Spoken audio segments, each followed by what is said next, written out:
Mamá, firma aquí, así todo queda en orden. Mis 3 hijos me visitaron sonriendo con ese papel en la mano. Soy Elvira, 72 años, viuda desde hace 10. Firmé tranquila, no sabían que mi día apenas comenzaba.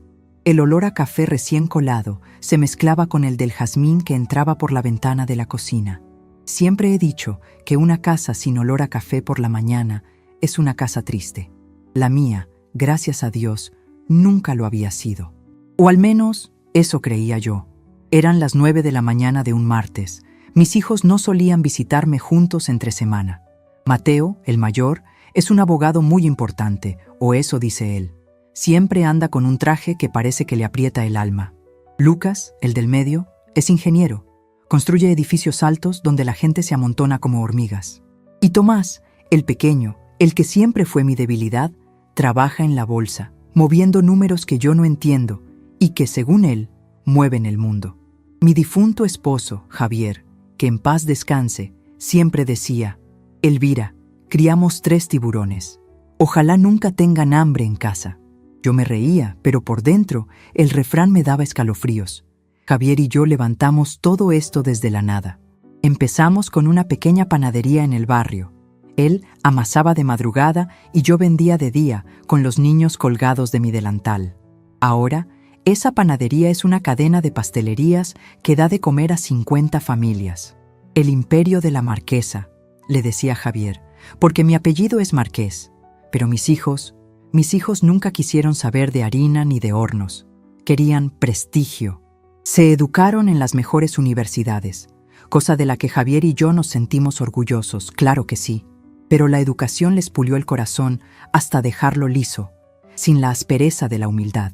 Ese martes llegaron sin avisar. «Mamita querida», exclamó Mateo, dándome un beso en la frente que se sintió frío como el mármol.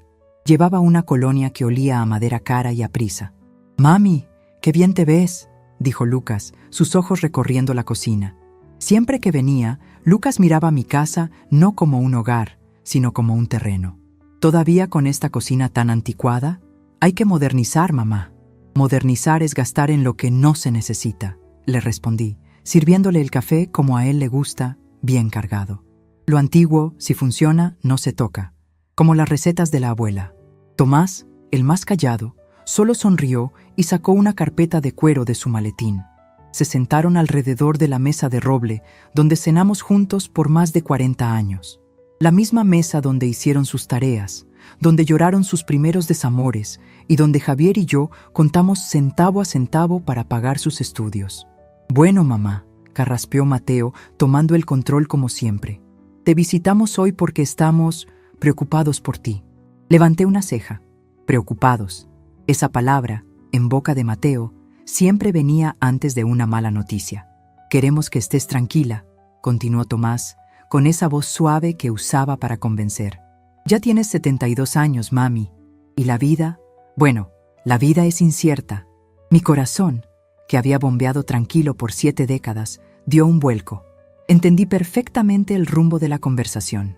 En el pueblo decimos: «No me des vueltas el atole, que se me corta». «¿Qué quieren decir, muchachos? Hablen claro, que yo no estoy para adivinanzas», dije, mientras limpiaba una gota de café derramada en la mesa. Lucas puso sus manos grandes sobre la carpeta. «Mamá, hemos estado hablando con Mateo, con lo de papá. Bueno, todo quedó un poco en el aire». Mentira. Javier y yo dejamos todo más atado que un tamal en hoja de plátano. Lo hablamos 1000 noches con don Aguilar, el notario de toda la vida. «Papá te dejó todo a ti, claro», dijo Mateo, con un tono que intentaba ser respetuoso pero sonaba a regaño. «Pero eso fue hace 10 años. Las leyes cambian. Y tú mereces descansar. No estar pensando en los negocios, en la administración». «¿El negocio que les dio de comer a ustedes?», pregunté. La voz me salió firme, gracias a Dios. «Justamente», saltó Tomás. «Ese negocio vale mucho, mamá. Y si algo te pasara, sería un desastre fiscal, un caos. Tendríamos que vender todo para pagar impuestos. Se perdería el legado de papá». Ahí estaba, el legado. Lo usaban como un escudo, pero en realidad era una lanza. «Por eso», dijo Mateo, abriendo la carpeta con un gesto teatral, «hemos preparado esto. Es un fideicomiso, y un testamento actualizado. Es solo para poner todo en orden. Me deslizaron los papeles. Eran muchas hojas, llenas de letras pequeñas que ni con mis lentes de ver de cerca podía descifrar bien. Vi palabras como cesión, administradores y beneficiarios. ¿Y qué dice aquí, Mateo? Tú que eres abogado, le pregunté, señalando un párrafo denso. Nada, mami, pura palabrería legal, dijo, con una sonrisa que no le llegaba a los ojos.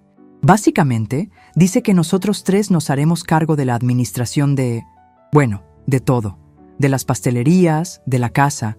Así, tú solo recibes tus ganancias y vives como una reina, sin preocupaciones. ¿Sin preocupaciones? Repetí. Exacto, dijo Lucas. Ya no tendrías que lidiar con proveedores, ni con empleados, ni con los bancos. Nosotros lo haremos por ti, es lo justo. ¿Y esta casa? Pregunté, tocando la madera de la mesa. La casa sigue siendo tuya, por supuesto, dijo Tomás rápidamente. Solo que, legalmente, estaría dentro del fideicomiso que administraríamos, para protegerla. Protegerla. Como si yo fuera una niña indefensa y ellos los valientes protectores. Me miré las manos, manchadas por la edad, pero fuertes por el trabajo. Estas manos habían amasado pan, curado fiebres, firmado cheques y cerrado tratos. ¿Y ahora me decían que no servían ni para administrar mi propia casa? Sentí una tristeza profunda, un frío que me subía desde los pies. No era por el dinero. El dinero, como decía Javier, es papel pintado. Era por el desprecio. Era la traición de ver cómo los hijos que había parido me veían como un estorbo, como una viejita senil a la que había que quitarle las llaves antes de que se hiciera daño. Me miraban los tres. Mateo, con su impaciencia de juez. Lucas, con su calculadora en los ojos. Tomás, con su falsa dulzura. Tres lobos rodeando a la oveja. Mamá, firma aquí, repitió Mateo, señalando la última hoja con un bolígrafo de oro que seguramente costaba lo que yo ganaba en una semana cuando empecé. Así todo queda en orden. Respiré hondo. El olor a café se había vuelto amargo. Pensé en Javier. ¿Qué haría él? Javier siempre fue un hombre de paz, pero no un tonto. El vivo vive del bobo, Elvira, me decía. Y yo no crié bobos, pero tampoco quiero haber criado vivos que se coman a su madre. Una cosa era segura. Si me negaba, si armaba un escándalo, se pondría peor. Me declararían incompetente, buscarían la forma legal, armarían un pleito que mancharía el nombre de la familia y el negocio.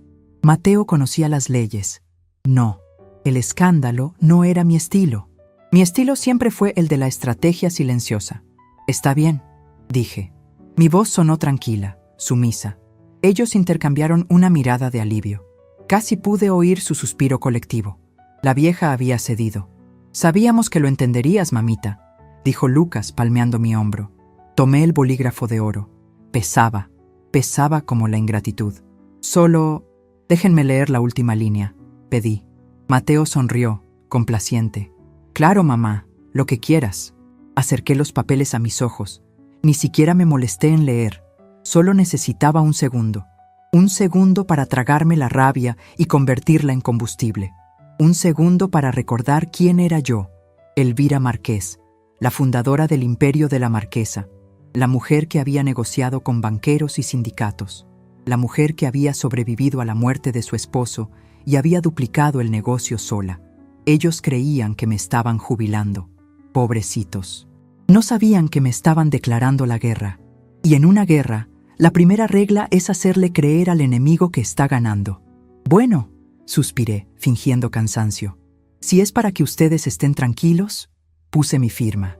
La firma que ellos creían que les daba todo.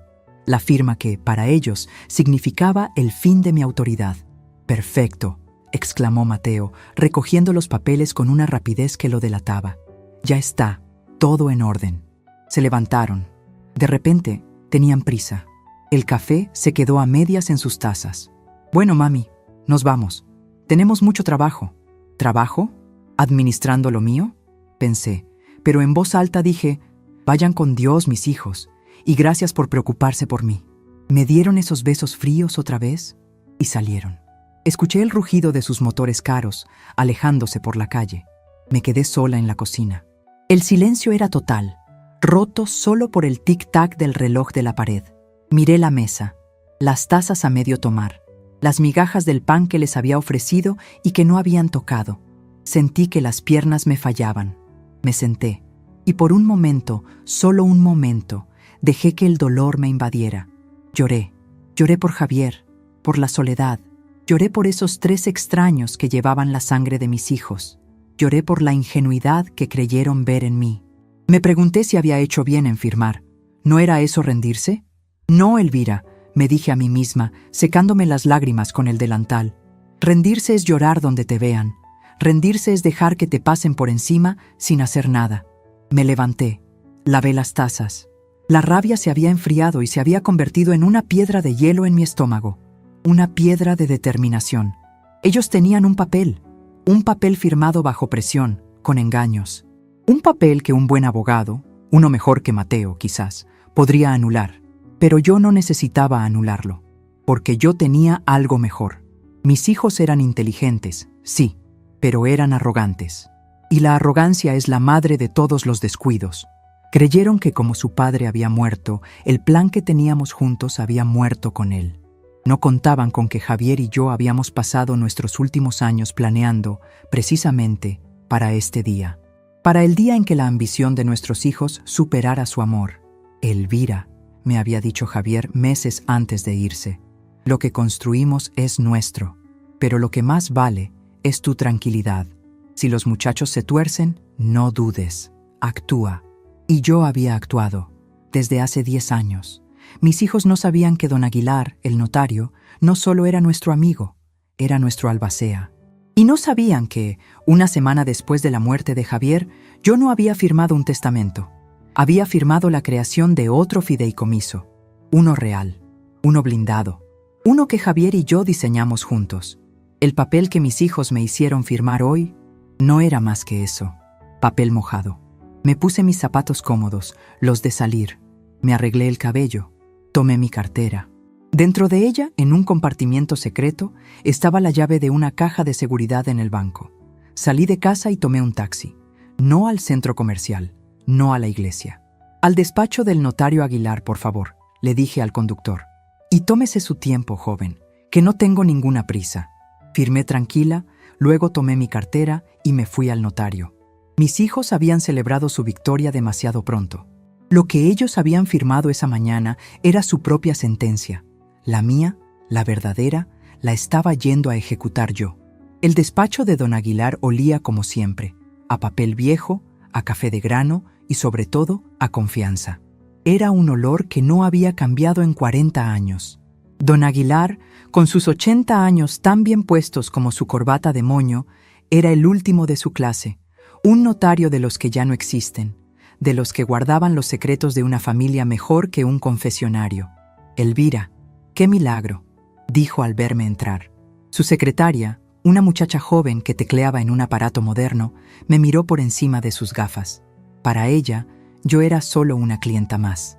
Aguilar, deja los milagros para la iglesia, le dije, sentándome en la silla de cuero que siempre me reservaba. Vengo de un velorio. Él frunció el ceño. ¿Quién se nos fue, Elvira? ¿Alguien que conozco? Sí, respondí, acomodándome el bolso en el regazo. Creo que se murió la inocencia que me quedaba y la vergüenza de mis hijos. Y le conté todo, no me salté ni una coma. Le conté de la llegada sin aviso, del café que se quedó frío, de las sonrisas falsas y de la colonia cara de Mateo.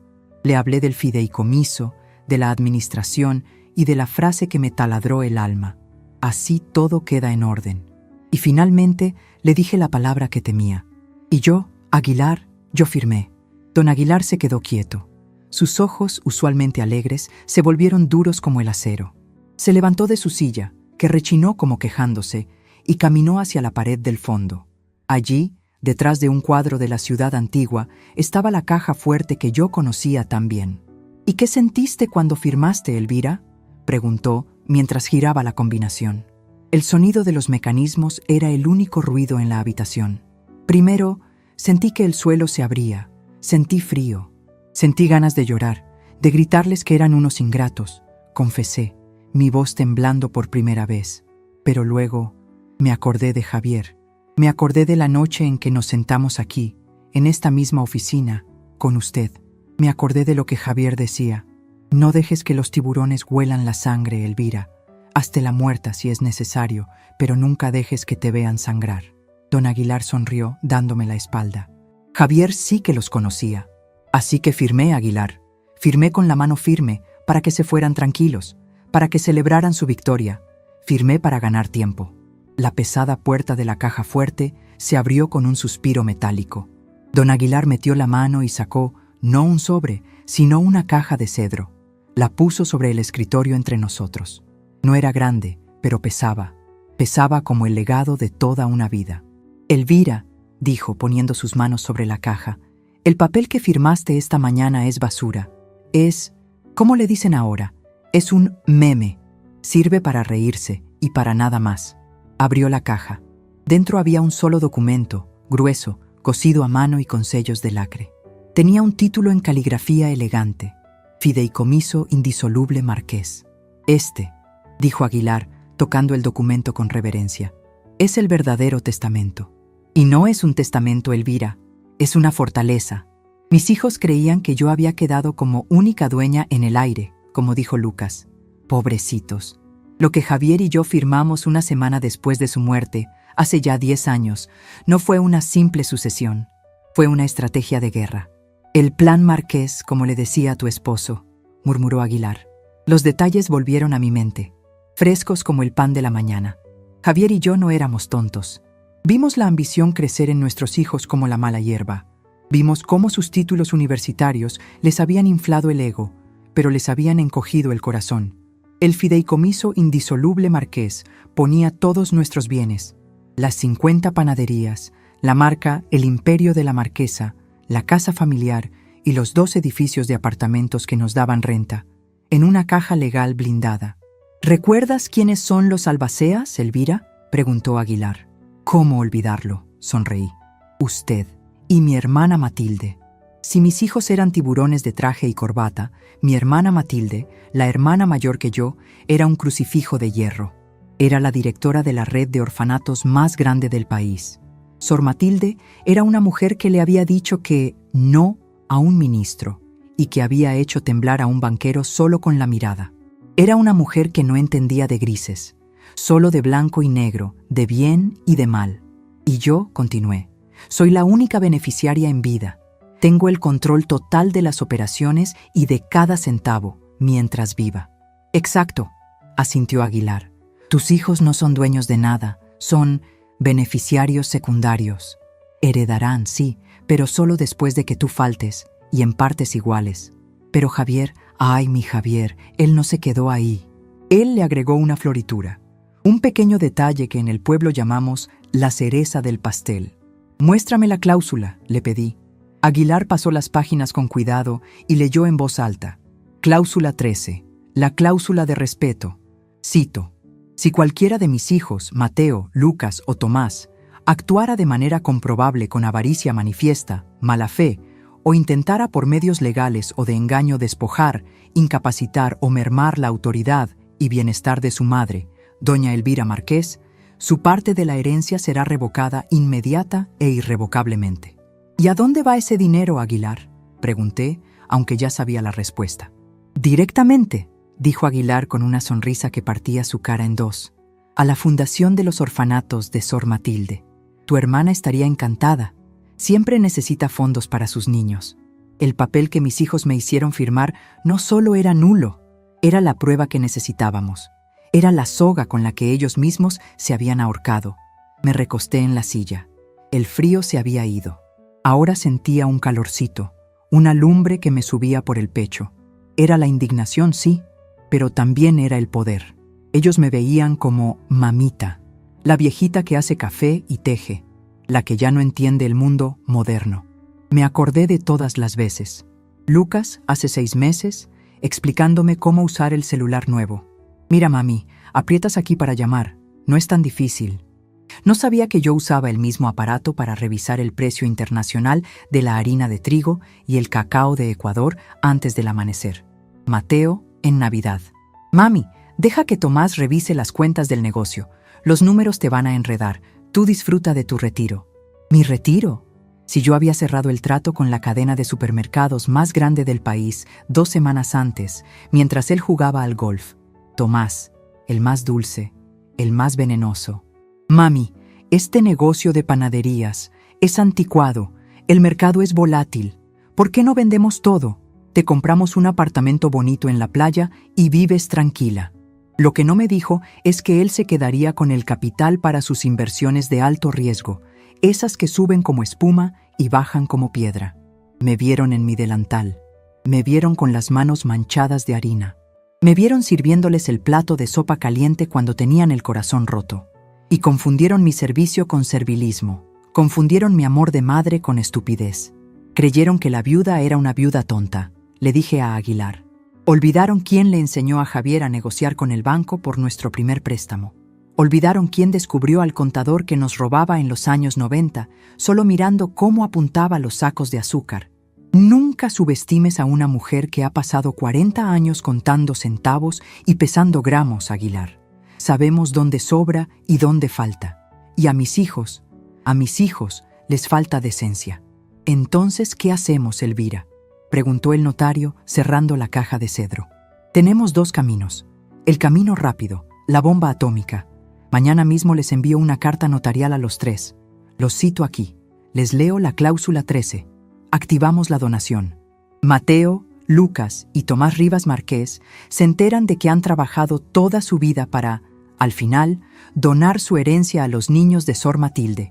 Me quedé pensando. Era tentador ver sus caras, ver al abogado sin palabras, al ingeniero sin estructuras y al financiero en bancarrota moral.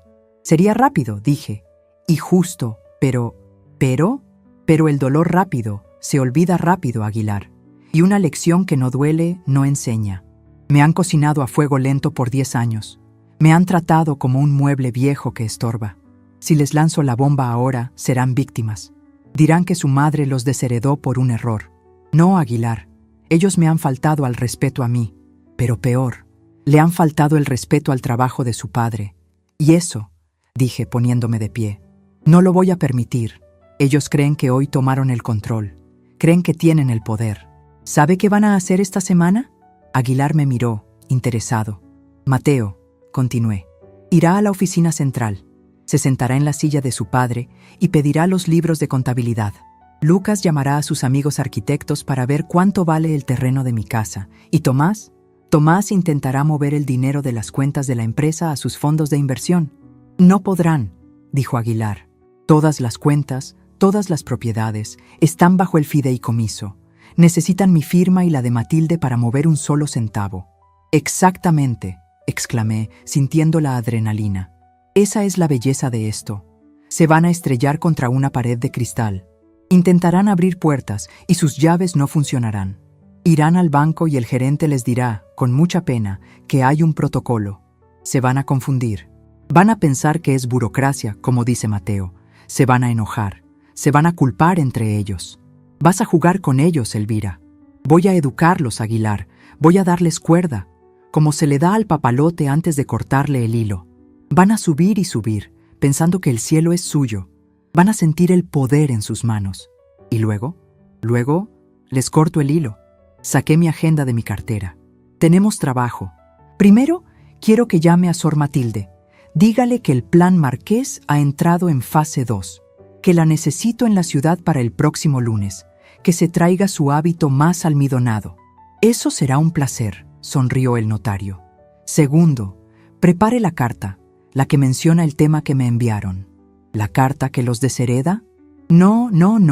Qué poca imaginación. Una carta mucho peor que esa. Agarré una hoja y escribí, con mi letra de maestra antigua. Se cita a los señores Mateo, Lucas y Tomás Rivas Márquez a una junta extraordinaria del Consejo de El Imperio de la Marquesa. La cita es el próximo lunes, a las 9 de la mañana, en la casa familiar. Se ruega puntualidad. Atentamente, Doña Elvira Márquez, presidenta y fundadora. ¿Junta de consejo?, preguntó Aguilar, leyendo el papel. Elvira, no tenemos consejo. El consejo eres tú. Ellos no lo saben, y les encanta la palabra consejo. Les suena importante, pero lo importante de esa carta es otra cosa. Es el título que me puse al final. Presidenta y fundadora, no mamita, no la vieja, doña Elvira. Y lo más importante, Aguilar, la carta no la va a enviar usted, la enviará el correo certificado. La recibirán exactamente una semana después del día de hoy, justo como dice el guión que me mandaron. Quiero que tengan 7 días de poder falso, 7 días para hacer planes, 7 días para gastar el dinero que no tienen, 7 días para sentir la frustración de no poder mover nada. Y cuando reciban esa carta, van a saber que algo salió mal. Van a saber que la viejita ha respondido. Me levanté y me dirigí a la puerta. ¿A dónde vas, Elvira? Aún no hemos terminado. Usted no, don Aguilar.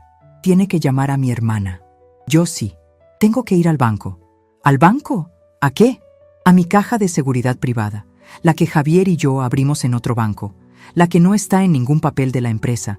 Mis hijos olvidaron que su padre, además de panadero, era un hombre muy detallista. Le encantaba escribir. Llevó un diario por 30 años. ¿Y qué hay en esos diarios? La munición, don Aguilar, dije, abriendo la puerta. Hay 30 años de pruebas, 30 años de conversaciones, de planes, de consejos que les dio y que ignoraron, y 30 años de sus deudas, las que yo les pagué en secreto. Salí del despacho. El aire de la calle me golpeó la cara, pero esta vez se sentía fresco. Mi teléfono sonó. Era Tomás. Mami, ¿cómo estás? ¿Estás bien? ¿Te tomaste tu pastilla de la presión? Su voz sonaba melosa, preocupada. Claro que sí, mi hijito, respondí con mi voz más dulce, la voz de mamita. Estoy perfecta, aquí regando mis geranios. ¿Ustedes están bien? Hubo una pausa. Mejor que nunca, mami. Todo va a estar en orden ahora. Descansa. Ustedes también, mi amor. Descansen, le dije. Colgué el teléfono. Descansar, pensé.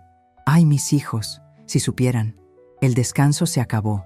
Para mí, acaba de empezar la fiesta. Y para ustedes, acaba de empezar la lección. Colgué el teléfono de Tomás y la casa se quedó en un silencio absoluto. Ese silencio que deja una tormenta antes de llegar. Descansa, me había dicho. Pobrecito. No sabía que me acababa de dar la energía de mis 30 años. Mi primer destino no fue mi casa, ni siquiera la panadería. Fue el banco, pero no el banco de la empresa, ese donde mis hijos irían a estrellarse. Fui al Banco Nacional, el más viejo de la ciudad, donde Javier y yo abrimos nuestra bóveda personal, la número 312. El subgerente, un hombre joven que me conoce desde que yo le fiaba el pan a su madre, me saludó con una reverencia. Doña Elvira, qué gusto, permítame. Me llevó él mismo por el pasillo frío, con olor a metal y a dinero guardado. El mármol estaba tan pulido que reflejaba mi rostro y me sorprendió ver que no parecía cansada. Parecía lista. ¿Me espera afuera, por favor, mijo? Es algo personal, le dije. Como usted diga, doña Elvira. Metí mi llave. El gerente metió la suya. El sonido de la cerradura abriéndose fue el sonido más dulce que había escuchado en todo el día. Clic-clac. Entré al pequeño cuarto. Allí estaba, mi caja. La saqué. No pesaba mucho en kilos, pero pesaba en secretos. Me senté en el banquito que había allí y la abrí. Encima de todo, había una foto de Javier y mía el día que abrimos la primera tienda. Éramos jóvenes, flacos, y teníamos más sueños que dinero. Debajo estaban los diarios de Javier. Él no era hombre de muchas palabras habladas, pero sí de muchas palabras escritas. Abrí el primero, de hace 20 años. Allí estaba la letra elegante de mi esposo. 3 de mayo. Mateo me llamó. Se metió en un problema de apuestas. Dice que son malos negocios. Le presté los 50,000 pesos para que el abogado no perdiera su licencia. Me juró que era la última vez. Elvira no debe saberlo, se le rompería el corazón. Sonreí con tristeza. Javier, mi amor, yo lo sabía. Yo vi el faltante en la cuenta de ahorros esa semana, pero nunca te dije nada para no hacerte sentir mal por cubrirlo. Pasé al siguiente diario, de hace 12 años, 10 de agosto. El proyecto de edificios de Lucas fracasó. Su socio lo estafó. Está destrozado. Quiere hipotecar su casa. Le dije que no. El imperio de la marquesa pagará la deuda. Le dije que era un préstamo de la empresa, sin intereses. La verdad, es un regalo. Es mi hijo, ¿qué le voy a hacer? Un regalo que Lucas olvidó. Un regalo que, según sus planes de hoy, pensaba pagarme echándome de mi casa. Y finalmente, el diario de hace solo 5 años, ya sin Javier. Este era mi diario, con mi letra. 1 de febrero. Tomás me llamó llorando. Mamita, perdí todo. Se metió en unas inversiones de alto riesgo y perdió no solo su dinero, sino el de sus clientes. Usé el fondo de emergencia que Javier me dejó para cubrirlo. 300,000 pesos. Le hice firmar un pagaré. Me dijo, te lo pagaré con intereses, mami. Metí la mano en la caja. Allí estaba el pagaré de Tomás, doblado. Nunca lo cobré. Y no por falta de memoria, sino por exceso de amor. Mis hijos no solo me habían subestimado, habían olvidado que yo era la tesorera de sus vidas. Yo era la que guardaba los recibos de sus fracasos, pagados con el éxito que ahora querían robarme. Guardé el pagaré de Tomás en mi cartera. Cerré los diarios, cerré la caja. La munición estaba lista. Los siguientes 3 días fueron una obra de teatro, y yo era la directora. El primer movimiento fue de Mateo, el abogado, como un toro en cristalería. El miércoles, un día después de la firma, se presentó en la oficina central, la que está encima de la panadería principal. Me llamó Rosa, mi gerente de toda la vida. Rosa empezó conmigo barriendo el piso y hoy sabe más del negocio que mis 3 hijos juntos. Doña Elvira, me dijo por teléfono, su voz baja, como si hubiera espías. Está aquí su hijo, don Mateo, con su traje gris. ¿Y qué quiere el traje gris, Rosa? Quiere los libros. Dice que por orden de la nueva administración, él va a hacer una auditoría. Está muy prepotente, señora. Le está gritando al pobre Luis, el contador. Respiré el olor de mi jardín. Rosa, escúchame bien. Ve a la cocina y prepárale el café más cargado que tengas. El que le gusta a él. Sírveselo en la taza de porcelana, la que dice jefe. Y le dices, con tu sonrisa más dulce, que los libros, todos los libros, están en la auditoría anual. Y que la auditoría la hace don Aguilar. Escuché la risa ahogada de Rosa. Ay, doña Elvira, usted no cambia. Y dígale que don Aguilar es muy celoso con sus papeles, que nadie puede verlos hasta que él termine. Protocolo, ya sabe. Entendido, jefa. Colgué. Media hora después, Rosa me llamó. ¿Y bien? Se puso rojo, señora, rojo como un tomate. Empezó a decir que quién se creía ese notario viejo, que él era el abogado principal. Yo le dije, ¡ay, don Mateo! Yo no sé de leyes, yo solo sé de pan. ¿Quiere un cuernito? Se fue echando humo. Dijo que iba a hablar con el banco. Ah, el banco. Ahí lo esperaba el segundo acto. El segundo movimiento, casi al mismo tiempo, fue de Tomás, el financiero. Él no fue a ningún lado. Él era moderno. Intentó hacerlo todo desde su computadora brillante. Me llamó el gerente de mi banco, el de la empresa, don Carlos, un hombre recto. Doña Elvira, buenos días. Solo para informarle, siguiendo el protocolo que usted y don Javier establecieron. Dígame, Carlitos. Su hijo, don Tomás, ha intentado por 3 veces esta mañana vincular las cuentas maestras de El Imperio de la Marquesa a su fondo de inversión privado. Está intentando mover el capital de operaciones. ¡Qué muchacho tan trabajador!, dije con calma. ¿Y pudo? Don Carlos soltó una risita seca.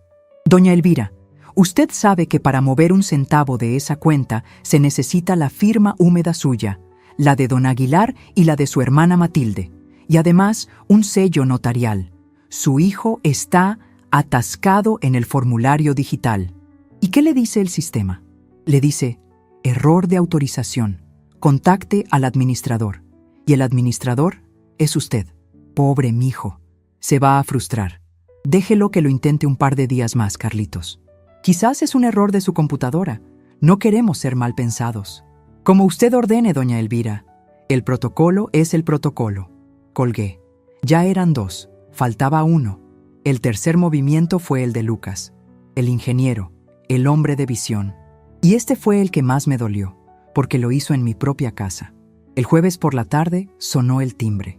No era el timbre de la cocina, era el de la puerta principal, el que casi no usamos. Abrí. Eran Lucas y otro hombre, con un traje barato y una cinta de medir en el bolsillo. «Mami», dijo Lucas, dándome un beso que ni sintió. Qué linda estás. Mira, te presento a mi amigo, el arquitecto Benítez. Es un genio. Estábamos por la zona y quería mostrarle la casa. Le encanta la arquitectura antigua. Ah, sí, dije, mirando al arquitecto, que ya estaba mirando las molduras del techo como si fueran de oro. Pase, pase, arquitecto. ¿Gusta un vaso de agua de Jamaica? Está haciendo mucho calor. Gracias, señora, dijo el hombre, que claramente no era arquitecto, sino tasador. De esos que huelen a cuánto pueden sacar por metro cuadrado. Lucas, mijo, qué bueno que vienes.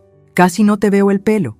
Sí, mami, mucho trabajo, dijo, mientras le hacía señas al otro hombre para que mirara el patio. Oye, mami, esta casa es enorme para ti sola, ¿no crees? ¿Cuánto mide el terreno? Uy, mijo, no sé. Mide toda la vida de tu padre. Mide todos los domingos de barbacoa. Mide todas las navidades. Mide los primeros pasos de ustedes tres. ¿Cómo se mide eso en metros? Lucas se rió, incómodo. Buena esa, mami, pero en serio, debe valer una fortuna. ¿Tú crees? Para mí vale los recuerdos. Pero mira, le dije, agarrándolo del brazo y llevándolo al centro de la sala. Cuidado, arquitecto. No pise muy fuerte ahí. El hombre se detuvo. ¿Por qué? ¿El piso está mal? No, le dije, sonriendo dulce. El piso está perfecto. Lo que pasa es que, justo debajo de esta losa, está el cimiento maestro. Lo puso mi Javier con sus propias manos. ¿Sabe lo que decía él? Decía que esta viga era como yo, callada, escondida, pero aguantando todo el peso de la casa. Decía que si algún día quitaban esa viga, todo el edificio se venía abajo. El arquitecto me miró confundido. Lucas, en cambio, palideció. Él era ingeniero. Él entendió el mensaje.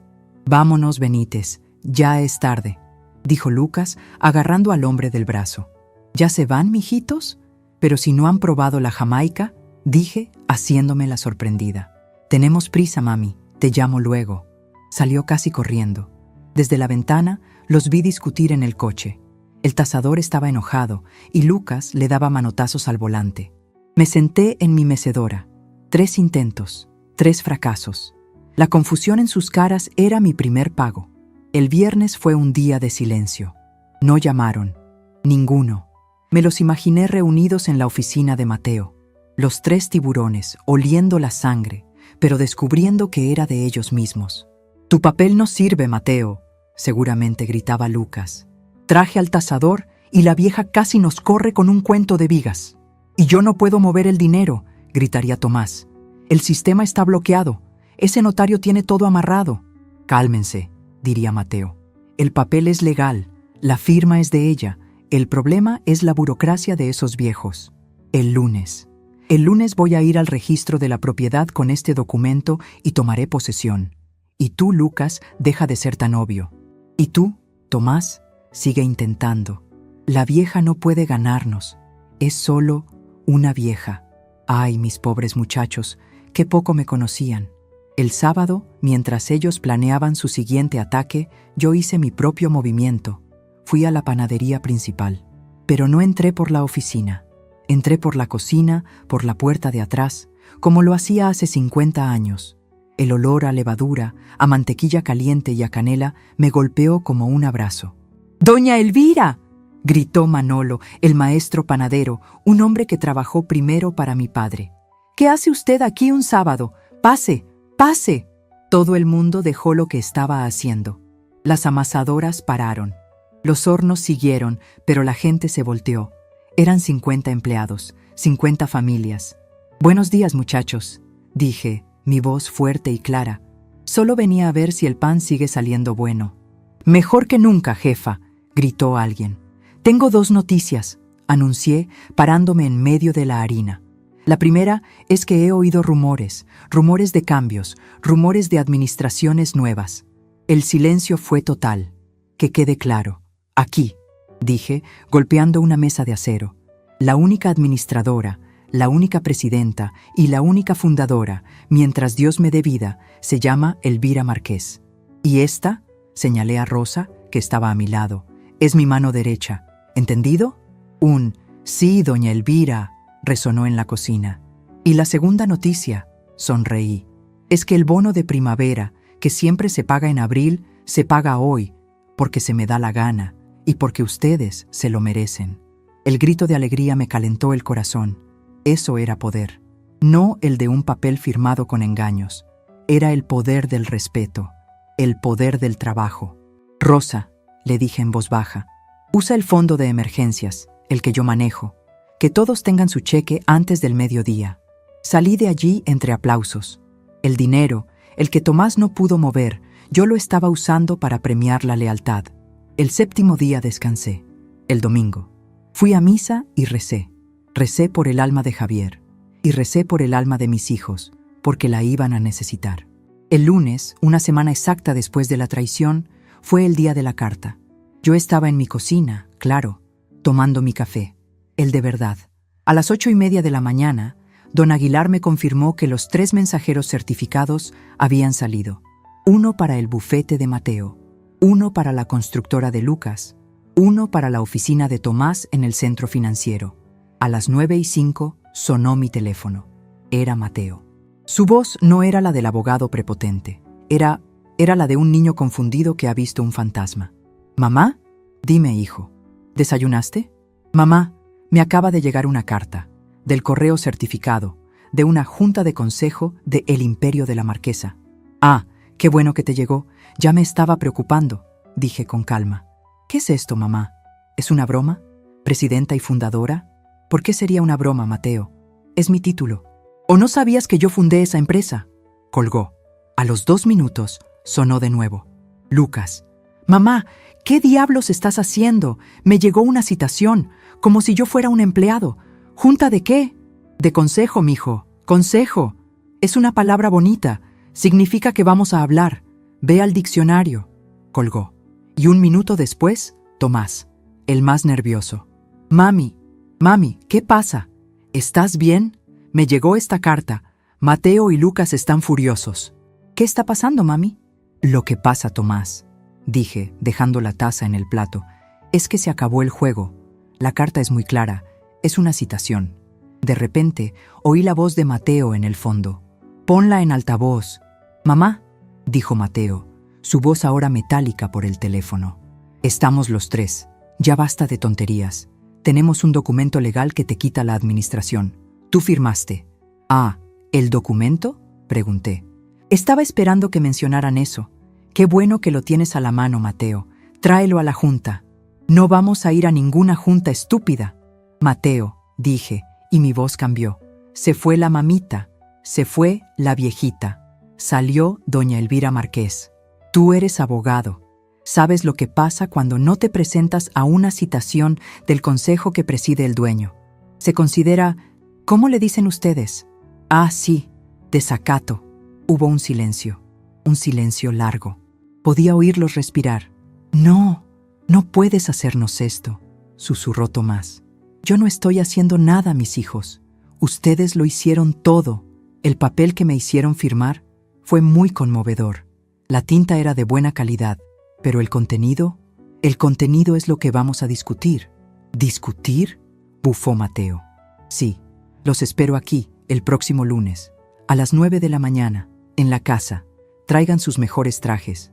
Ah, y Mateo, trae tu copia de ese testamento. Tengo muchas ganas de verlo, junto al de verdad». Colgué el teléfono. Sabía que no sabían qué hacer. El papel que tenían les daba poder, pero no podían usarlo. La madre a la que creían senil les estaba enviando citaciones legales. La confusión era total. Habían entrado a robar a la casa de un tigre pensando que era un gatito, y la puerta se les acababa de cerrar por detrás. La semana que pasó entre la citación y la junta fue la más silenciosa de mi vida. Mis hijos no llamaron, ni para gritar, ni para disculparse. El silencio de la soberbia. Estaban acorralados, confundidos, y seguramente planeando una defensa legal. Pero yo no tenía prisa. Pasé la semana podando mis rosales, revisando las cuentas con Rosa y durmiendo mis 8 horas. Como decía mi Javier, nunca discutas con un burro en medio del lodo. Ni el burro entiende, y tú te ensucias. Había que esperar a que salieran del lodo de su propia confusión. Ese lunes, el día de la junta, mi casa no olía a café. A propósito, Hoy no era mamita la que servía, hoy era doña Elvira la que presidía. Me puse mi traje sastre color azul marino, el que usaba cuando iba al banco a pedir préstamos grandes en los años 80. Me recogí el pelo en un moño apretado, sin delantal. Me senté a las 8:30 de la mañana en la cabecera de la mesa del comedor. La misma mesa donde me hicieron firmar el papel. ¡Qué ironía! Puse delante de mí 3 tazas de porcelana vacías, boca abajo, y mi agenda. Nada más. A las 9:05 sonó el timbre. No uno, sino los 3 juntos. Habían llegado en el mismo coche, seguramente para darse valor. Entraron sin pedir permiso. Mateo venía primero, con el traje gris de guerra, su maletín en la mano como un escudo. Lucas venía detrás, con la mandíbula apretada, mirando la casa como si ya no la reconociera. Y Tomás, mi Tomás venía al final, pálido, con ojeras. «Buenos días, mamá», dijo Mateo, su voz un témpano de hielo. «Se acabó el juego. ¿Qué es esta farsa?» «No es ningún juego, Mateo, es una junta de consejo», respondí, sin levantar la voz. «Siéntense». No han saludado. «No me voy a sentar», gritó Lucas, golpeando la mesa con la palma. «Nosotros tenemos el control. Tú firmaste. Aquí está». Y sacó el documento arrugado, el que yo había firmado, y lo tiró sobre la mesa. «Ah, el papelito», dije, mirándolo sin tocarlo. «Qué bueno que lo trajiste. Es la primera prueba. Siéntense. O la junta se hará con ustedes de pie, como niños castigados. Ustedes eligen». Algo en mi voz los detuvo. Quizás fue la calma. El que grita es el que tiene miedo. Y yo no tenía ni una pizca. Se sentaron, los 3, juntos, frente a mí.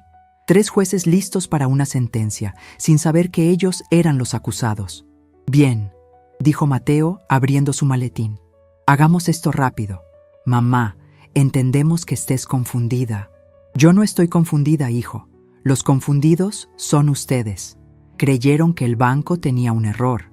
Creyeron que el registro de la propiedad era lento. Creyeron que yo era anticuada». «¿Qué sabes tú de eso?», susurró Tomás. «Lo sé todo», dije, «pero tienen razón en algo. Esta junta es una farsa.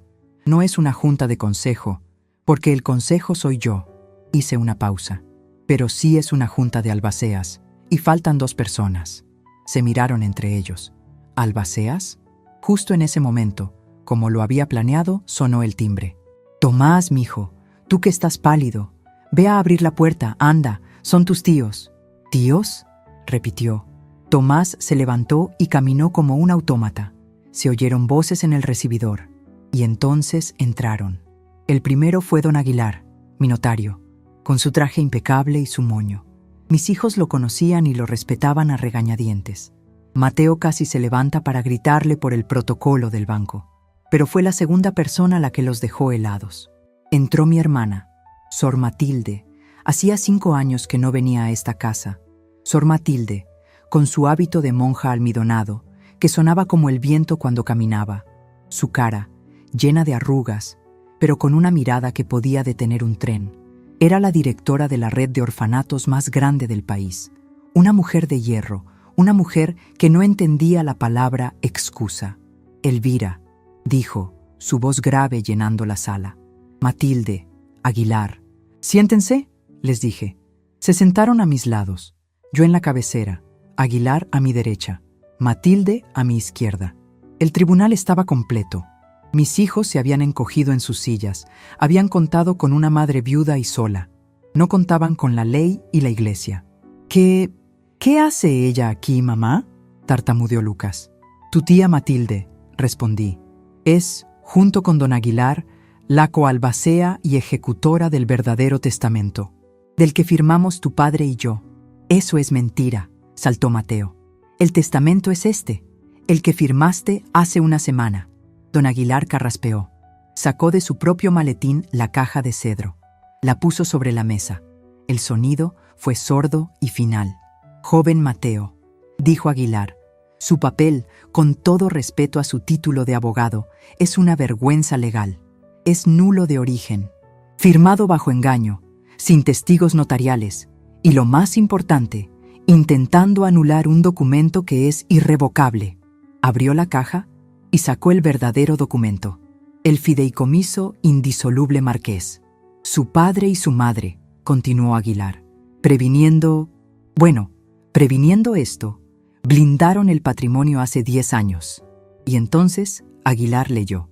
Leyó que yo, Elvira Márquez, era la administradora única y beneficiaria vitalicia, con poder absoluto sobre cada centavo, cada ladrillo y cada saco de harina. Leyó que ellos, mis hijos, eran beneficiarios secundarios. Heredarían todo, sí, pero solo a mi muerte. Y leyó que cualquier cambio estructural, venta o movimiento de capital requería 3 firmas: la mía, la de él y la de Sor Matilde. Vi la cara de mis hijos. La sangre había desaparecido de sus rostros. El ingeniero, Lucas, entendió por qué no pudo tasar la casa. El financiero, Tomás, entendió por qué el dinero no se movía. Y el abogado, Mateo, entendió que había sido superado en la ley por un notario de 80 años y una monja. Pero, balbuceó Mateo, buscando desesperadamente un argumento. No es justo. Somos los hijos. Trabajamos. Trabajo, interrumpí. Mi voz era tranquila, pero cortaba como un cuchillo. Hablemos de trabajo. Mateo, ¿tú crees que el trabajo es gritarle a Rosa, una mujer que te ha servido café desde que eras un niño? Mateo se calló. Lucas, ¿tú crees que el trabajo es venir a medir la casa de tu madre a escondidas para venderla como un terreno? ¿La casa donde aprendiste a caminar? Lucas bajó la mirada, rojo de vergüenza. Tomás, ¿tú crees que el trabajo es intentar sacar el dinero de la empresa que te dio de comer para meterlo en tus apuestas de la bolsa? Tomás empezó a llorar, silenciosamente, como un niño. Eso no es trabajo, eso es ser un sopilote, rondando el cuerpo que todavía no está muerto. ¡No, mamá!, gritó Tomás, el llanto ahora abierto. No era así. Queríamos protegerte, poner orden. ¿Orden?, dije. Ustedes no saben lo que es el orden. Pero no se preocupen. Su padre se los dejó escrito. Hice una seña a Aguilar. Su padre, dijo el notario, les tenía un gran cariño y los conocía perfectamente. Por eso incluyó una cláusula especial, la cláusula 13. La llamaba la cláusula de respeto. Aguilar aclaró su garganta y leyó con voz fuerte. Cláusula 13. Si cualquiera de mis hijos, Mateo, Lucas o Tomás, actuara de manera comprobable con avaricia manifiesta, mala fe, o intentara por medios legales o de engaño despojar, incapacitar o mermar la autoridad y bienestar de su madre, doña Elvira Márquez. Los 3 levantaron la vista, sus ojos abiertos de terror. Entendieron. Aguilar continuó. Su parte de la herencia será revocada inmediata e irrevocablemente. El silencio que cayó en esa mesa fue el silencio de un funeral.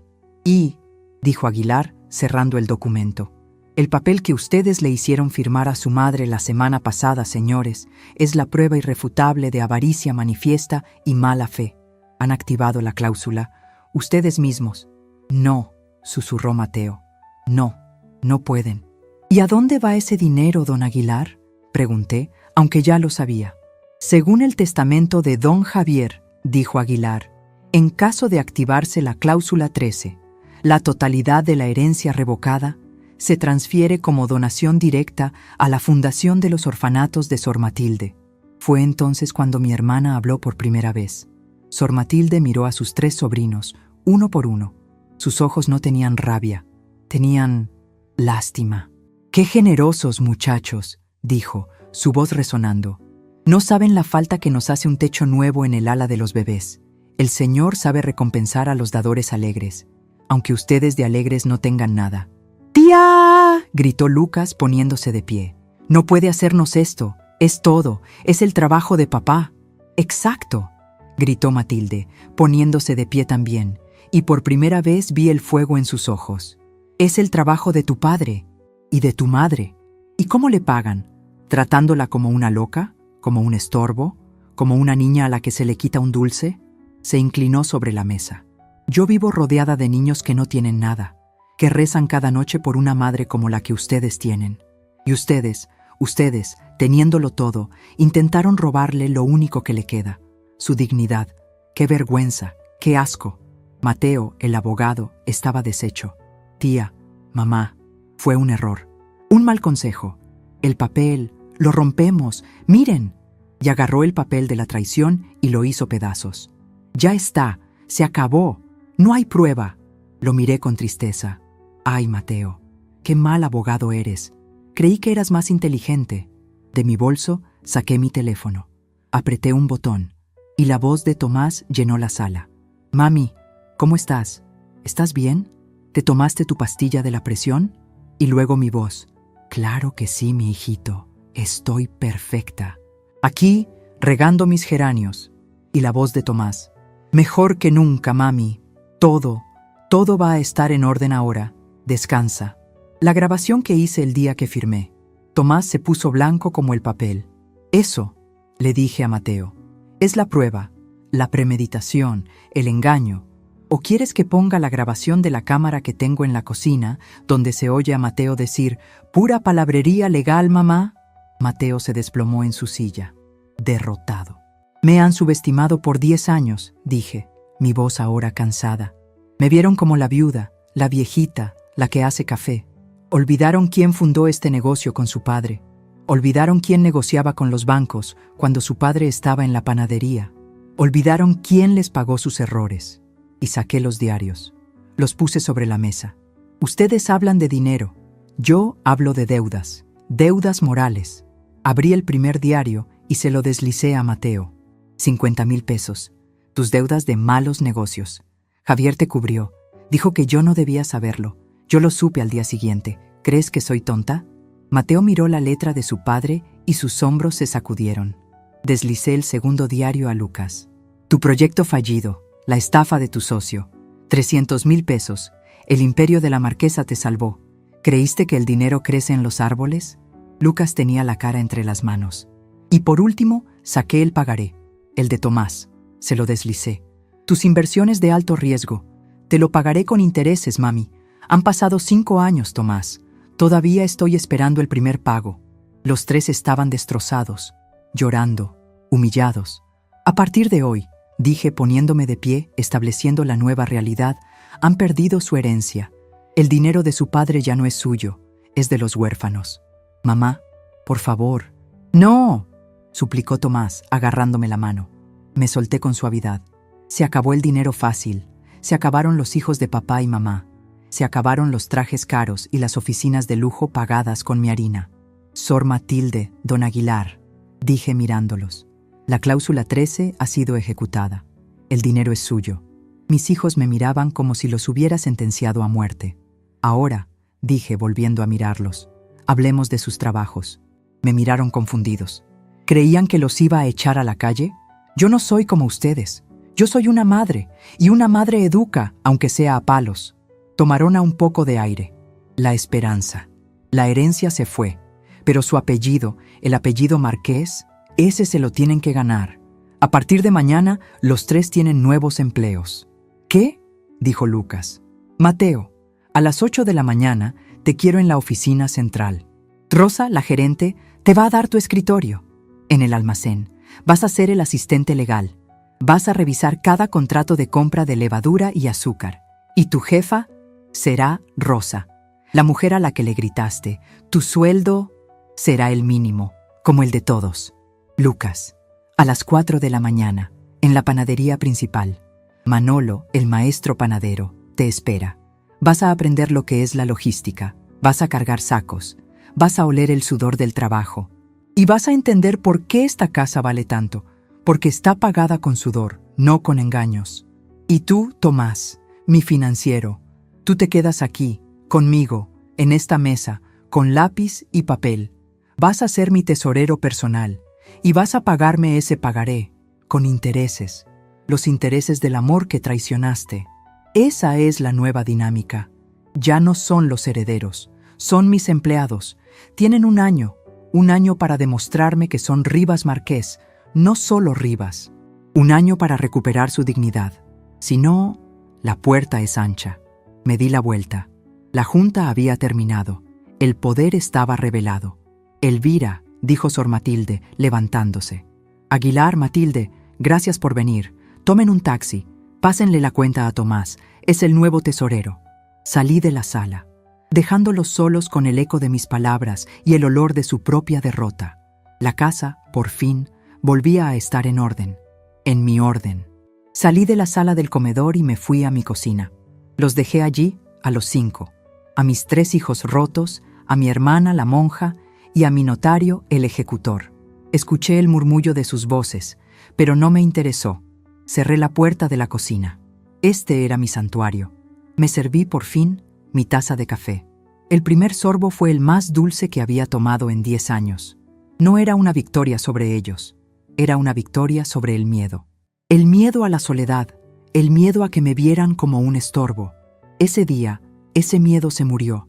La nueva realidad no empezó con gritos. Empezó con un silencio pesado. Un silencio de trabajo. Al día siguiente, martes, a las 7 de la mañana, yo ya estaba en mi cocina.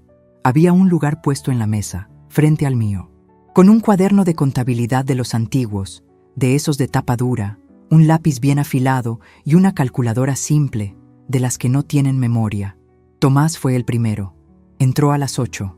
Tenía los ojos hinchados de no dormir o de llorar. ¿Qué más daba? Ya no llevaba su traje de financiero de la bolsa. Llevaba unos pantalones viejos y una camisa arrugada. «Buenos días, mamá», dijo sin mirarme. «Buenos días, Tomás», respondí, sin levantar la vista de mi periódico. «El café está en la lumbre. Sírvete. Tu lugar es ese». Se sentó, miró el cuaderno, miró el lápiz, miró la calculadora. No hay computadora», susurró. «En mis tiempos, la computadora estaba aquí», dije, tocándome la sien. «Y los números se escribían con la mano, para que no se olvidaran. Tu primera tarea. Quiero un balance de los últimos 5 años de gastos de esta casa. Cada centavo. Y quiero que encuentres tu pagaré». Puso sus manos, esas manos suaves de mover dinero falso, sobre el cuaderno, y empezó a sumar. El único sonido era el del lápiz rascando el papel. Mientras tanto, en la ciudad, el infierno personal de mis otros 2 hijos estaba comenzando. Rosa me llamó a mediodía. Su voz sonaba divertida. Doña Elvira reportándome. El licenciado Mateo llegó a las 9 en punto, con su traje gris. «¿Y qué tal el almacén?», pregunté. «Bueno», dijo Rosa, cuando le mostré su escritorio, que es una mesa plegable al lado de los sacos de levadura, se puso pálido. Dijo que el olor le daba alergia. «La dignidad da más alergia», le dije. Me amenazó. Dijo que iba a demandar a la empresa por condiciones de trabajo inhumanas. Yo le respondí que, como nuestro nuevo asistente legal, él mismo podía redactar la demanda, pero que primero tenía que archivar las facturas de 2018. «Doña Elvira, creo que va a renunciar». «No va a renunciar», dije, tranquila. «No tiene a dónde ir. Su orgullo es lo único que le queda y yo se lo acabo de quitar. Dale trabajo, Rosa, que sude el traje». Colgué y llamé a Manolo, el maestro panadero. «Doña Elvira», gritó sobre el ruido de las amasadoras. «¿Me llama para saber de su hijo? Aquí está». «¿Cómo va el ingeniero, Manolo?» «Ay, señora, este muchacho suyo es de cristal. Llegó a las 4 de la mañana, como le dijo. Le di un delantal y le dije que ayudara a descargar el camión de la harina. Viera usted, agarró un saco de 50 kilos, se le doblaron las rodillas. Se cayó de sentón en medio de la harina. Parece un fantasma, todo blanco». Me reí. No pude evitarlo. Los muchachos de la bodega se rieron, continuó Manolo. ¿Y él? Él se enojó. Se quitó el delantal y dijo que él era ingeniero, que no era un burro de carga. ¿Y qué hiciste tú, Manolo? Yo le dije, «Mire, ingeniero, aquí todos somos burros de carga, incluido el padre suyo, que en paz descanse. Él cargó estos mismos sacos por 20 años. Si usted no puede con uno, no sirve para este negocio». Y me fui a amasar. Ahí lo dejé, sentado en el muelle. «Bien hecho, Manolo. No le quites el ojo, pero que no se muera de hambre. Dale el almuerzo de los trabajadores». «No sé, jefa, el que no trabaja no come. Tú dáselo, que coma con ellos, que coma el pan que él no quiso cargar. A veces, la vergüenza alimenta más que la comida». Así pasaron los primeros días, y luego las semanas. Fueron las semanas más difíciles de sus vidas, y las más educativas. Tomás, en mi cocina, descubrió el desastre. Descubrió que sus hermanos también habían pedido préstamos que nunca pagaron. Descubrió que Mateo usaba la cuenta de la empresa para pagar el club de golf. Descubrió que Lucas había comprado los materiales de su casa de playa con los proveedores de la panadería. Estaba descubriendo que él no era el único traidor. Eran una manada. Un día lo encontré con la cabeza entre las manos, llorando sobre el libro de cuentas. «¿Qué pasa, mijo? ¿No te salen los números?» «Me salen demasiado bien, mamá», dijo, su voz rota. «Te hemos robado. Por años. No solo yo. Todos. Somos unos ladrones». Fue la primera vez que usó esa palabra. Ladrones.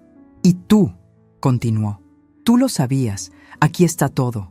Cada recibo, cada préstame, mami, lo anotaste todo.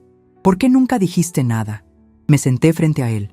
Porque una madre prefiere ser tonta a ser verdugo. Porque yo esperaba que la conciencia les llegara sola. Pero vi que no tenían conciencia. Solo ambición. Sigue trabajando. Todavía no terminas. Con Mateo, la transformación fue más lenta. Era el más duro, el más soberbio. A las 2 semanas, Rosa me llamó. «Doña Elvira, tiene que venir. El licenciado quiere hablar con usted». Fui a la oficina. El almacén, efectivamente, olía a levadura. Y Mateo estaba allí, con las mangas de su camisa cara arremangadas, sudando, rodeado de cajas de archivos. «Mamá», dijo sin levantarse, «esto es ridículo. Es un circo. Me estás humillando». «No, Mateo», le dije. «Te estás humillando tú solo. Yo solo te di un trabajo. ¿O ya se te olvidó cómo gritarle a Rosa? Rosa no sabe nada de leyes. Rosa sabe de lealtad. Algo que a ti se te olvidó en la universidad». «Esto no es legal», dijo él. «Entonces, demándame», lo reté. «Vamos a la corte. Lleva tu papelito firmado y yo llevaré las grabaciones. Llevaré los diarios de tu padre. Llevaré los libros de Tomás y llevaré a mi hermana Matilde. Vamos a ver qué juez te da la razón. ¿Quieres hacer eso, Mateo? ¿Quieres que el mundo entero sepa la clase de hijo que eres?» Me miró. Su mirada era de odio puro, pero era un odio impotente. «Mientras tanto», dije, «vi este contrato con el proveedor de azúcar. Está vencido y nos están cobrando un 10% de más. Como nuestro asistente legal, supongo que puedes arreglarlo, o prefieres seguir quejándote del olor a levadura». Me di media vuelta y me fui. Esa tarde, Rosa me informó que el licenciado Mateo Rivas había pasado 4 horas al teléfono con la azucarera y había conseguido un contrato nuevo, con un 15% de descuento. Con Lucas, el golpe fue físico. A la 3ª semana, Manolo me dijo que Lucas había dejado de quejarse. Simplemente trabajaba. Llegaba a las 4 de la mañana. Cargaba los sacos. Sus manos de ingeniero, suaves, ahora estaban llenas de callos y ampollas. No hablaba con nadie. Solo trabajaba, comía con los demás y se iba. «El otro día, ingeniero», le dijo Manolo, «¿usted que sabe tanto de edificios? El horno 3 se está tardando en calentar. Echa humo negro». Lucas, sin decir nada, se pasó todo el día desarmando el cabezal del quemador. Lo limpió. Reajustó la entrada de gas. A la tarde siguiente, el horno funcionaba mejor que nunca. «Manolo», le dijo Lucas con voz ronca, «la línea de producción es ineficiente. Los sacos están aquí, las amasadoras allá, se pierde mucho tiempo. ¿Y si...?» Manolo lo escuchó, y por primera vez el ingeniero no habló de modernizar, habló de mejorar. Pasaron 6 meses. 6 meses de trabajo duro y silencio, 6 meses de infierno para ellos y 6 meses de paz para mí. El negocio, curiosamente, empezó a florecer. Tomás había puesto en orden no solo mis cuentas, sino las de la empresa. Encontró fugas de dinero que ni yo había visto. Optimización, le llamaba a él. Yo le decía dejar de robar. Mateo había reorganizado todos los contratos. Había echado al seguro que nos cobraba de más.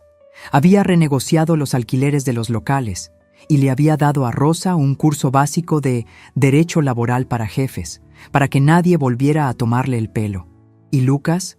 Lucas había rediseñado la logística de la panadería principal. Había movido las máquinas, optimizado los tiempos y había encontrado una receta de pan de masa madre en uno de los diarios de Javier, que ahora era la estrella de las ventas.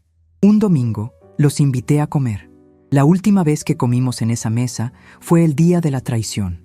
Hoy vinieron los tres, puntuales, sin trajes caros. Mateo tenía las manos limpias, pero las uñas cortas.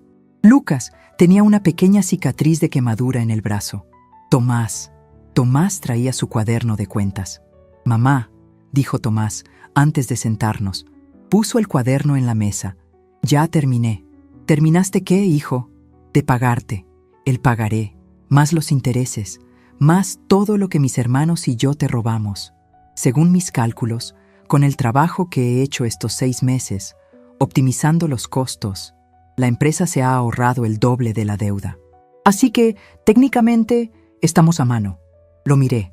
Por primera vez en años no me miraba con lástima ni con ambición. Me miraba como un igual. «Bien», dije. «Te graduaste, Tomás. Ya no eres mi tesorero. Ahora eres el director de finanzas». Tomás no sonrió, solo asintió. «Lucas», dije, «ese pan de masa madre es un éxito, pero el nombre es feo. Pan de la casa». «Era el nombre de papá», dijo Lucas a la defensiva. «Tu padre no tenía imaginación. Se llamará El legado de Javier. Y tú serás el director de operaciones. Deja de cargar sacos y empieza a dirigir a los que cargan». Lucas me miró y vi los ojos de mi esposo, la misma mirada de orgullo terco. Mateo. Él ni me miró. Estaba comiendo. «Le gritaste a Rosa». Dejó el tenedor. «Mamá, ya te pedí disculpas y le pedí disculpas a ella. No es suficiente. Vas a ser el director legal. Pero tu oficina no van a estar en el centro. Van a estar al lado de la de Rosa. Y en la puerta no dirá director. Dirá Mateo Rivas, abogado. El título de director te lo tienes que ganar. Con ella». Mateo levantó la vista y sonrió. Una sonrisa diminuta, pero real. «Sí, señora. Y una cosa más», dije sirviéndome agua. «El dinero», se tensaron. «La herencia de su padre sigue siendo de los huérfanos». Los tres asintieron, lo esperaban. Sor Matilde les envía las gracias. El techo nuevo quedó precioso, pero ella y yo hablamos. Y hemos decidido que esa donación fue un pago inicial. «¿Qué?», dijo Mateo. «El fideicomiso indisoluble marqués ha sido modificado. Ya no solo me protege a mí, ahora protege el negocio. Y ustedes tres», dije señalándolos. «Ya no son herederos, son empleados con sueldo alto, sí, pero empleados. Pero, ¿y el negocio?